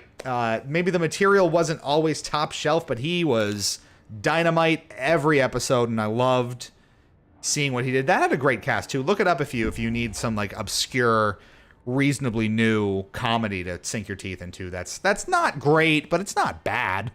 And it's all real lightweight, 20-minute Fox stuff. LA to Vegas. Worth your time. We do have to start winding down here, folks, unfortunately, because I have quite the week coming up and preparing for PAX. So a couple of quick programming notes before we get out of here. And I just want to put us in like a cinematic position with that reactor in the background, because it's going to blow. I shouldn't have even moved old Jesse here. There you go. Hero shot. Lovely. We got some stuff coming up for you. So the road to PAX East concludes next week, if you can believe it. We are through the whole thing, and we are on the doorstep of PAX East, and I believe something like now technically that it's Wednesday the 30th. 1 week today, we drive out to Boston, and in 8 days' time, PAX East begins, which is pretty crazy. We're going to get the dedicated Discord channel up for that, and I'll do that probably after this. So if there's games there that you want us to post about or take a look at or try to get interviews about, we'll certainly dig into it. That's where you make those suggestions. ! Discord if you're not in there. I'm going to start pulling that Reggie Fils-Aimé meme where it's like, and if you're neither one, what's wrong with you? So if you're not in there, rethink. Please do, but we'll do that. There's a new review coming Friday or Saturday, hopefully Friday. I have it mostly written. I have to record everything. I have the gameplay mostly done. I have to record the on-camera stuff and the voiceover tomorrow. And then if I tear through the edit, because it shouldn't be nearly as long as the last couple we've put out, that should hopefully be done by Friday. The only hint we're giving is it is a late in the life cycle Sega Genesis gem, and a hidden gem usually at that. I got the review spoiled by accident, but I won't spoil anything. Do you know? No, you don't know which one it is. We haven't. I mean, you're welcome to guess, but I'm not going to confirm if you're right or wrong. And if you happen to be watching as a result of the most recent Splinter Cell Conviction interview, which Fort helped us with, thank you so much for that. Welcome on in, because that really took off relative to the rest of our stuff. I think to date it is our most watched review, period. The views are well past Kama Eru, which was our previous high watermark there. I think it's currently over 1,600 views, which is fantastic for us because normally, the retro reviews are at a fraction of that. So we're very, very grateful. Thank you for that. I saw you playing another 360 game the other day, and I thought it was the next game. No, I was kind of getting ahead of it a little bit because I did put out a poll on the YouTube posts feed of, hey, if we look at another Splinter Cell game, kind of, because we had quite a few subscribers roll in from that, which again, we're very grateful for. So I kind of gave them the option of, hey, if we did another Splinter Cell game, do you want to see Blacklist or do you want to see an older one? And I think right now the votes are trending toward an older one, but I was just kind of familiarizing myself with Blacklist just in case. And it's not my favorite. We'll put it that way. Those Tom Clancy games are also good ones to review in general. They are, and I've wanted to dig back into a few of those, especially with those from the Xbox 360 generation. Obviously, the Division 1 would be so much fun to revisit in like a review context. Rainbow Six Vegas and Vegas 2, I think, would be fun on the 360. Those were pretty cool. And actually, a lot of the same creative staff that would then go on to make Splinter Cell Conviction, which I thought is really interesting. Obviously, at some point we'll probably get to one of the old Splinter Cell games. I would probably start with the original one rather than Pandora Tomorrow or Chaos Theory, and Double Agent's kind of the one that we don't talk about so much, right? But a lot of ground to plumb. I would even do something like Hawks or Hawks 2. There were a ton of those games under the Tom Clancy moniker that I would love to get back to. But one step at a time. We have PAX next week. We have a new review coming on Friday for a Genesis gem from late in the life cycle. And again, that's all the hints I'm giving you. And then PAX, it's coming. I think I own the Vegas games and, Ghost Recon Advanced Warfighter. Yeah, that would be great. We could think about that maybe. And something like Ghost Recon Future Soldier was even interesting back at the time. So we can certainly mull that over, but one review at a time. I've got at least 2 stacked up in the chamber, and we're working on them to varying degrees.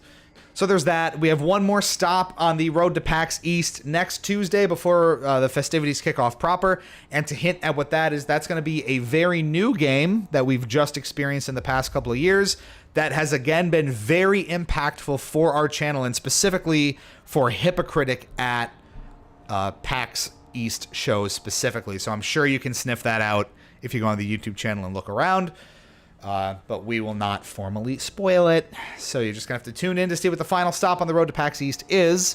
And then, like I said, enjoy a new review coming this weekend at some point. And then PAX commences. I think we have 4 or 5 games with interviews and hands-on previews scheduled already. There's going to be more. I'm really hoping that this is one of our most content-heavy PAXs that we've ever had. I think it would certainly fit the 10-year anniversary vibe of it. We are going to endeavor to do the long-awaited and fabled PAX Storytime podcast, where we all just trade stories about attending these shows over the past 10 years and, you know, tell stories and relive some memories and have a good time with it. Maybe during a live stream. We even work it in during a live stream if we play something from the show floor. We'll probably do the show floor tour as always. And as we said, you know, Full Metal and Xerox will be there. So I'm sure we'll all cross paths on camera at some point. We'll figure something out. But it's going to be a hell of a show. For now, though, we're going to have to leave it there.2thank you all so much for tuning in. If you're just popping in now, if you were here when we started, this has been Hypocritic GG, streaming live on Twitch and YouTube. I'm Lou Cheatspeak with a quick chew through of a couple hours of Control, an impactful one for us that was probably our biggest and one of our most notable, my most notable interviews to date with the PR and comms director for Remedy. I will put that interview up, if not directly in the Discord. It's actually on TSSZ's resurrected YouTube channel. So if you go look up TSSZ Control interview or something like that, it will pop up, along with some other embarrassing stuff from my past, probably. So that's fun. Go on there for a more impressive hairline for me. We'll probably throw it in the Discord as well. At any rate, thanks for tuning in, everybody. Hope you appreciated this little run through of Control. And we'll see you next week for the last stop on the road to PAX East and a new review this weekend. With the good hair. It's always been this, just, you know, not there. Maybe down a little farther. Who's to say? Stay fresh, cheese bags. Appreciate y'all for tuning in and always appreciate the ongoing support. It's going to be a great PAX, and 2025 has been looking real sharp for the channel, and it's all thanks to you. So enjoy. We'll catch you back here real soon. Ta-ta for now.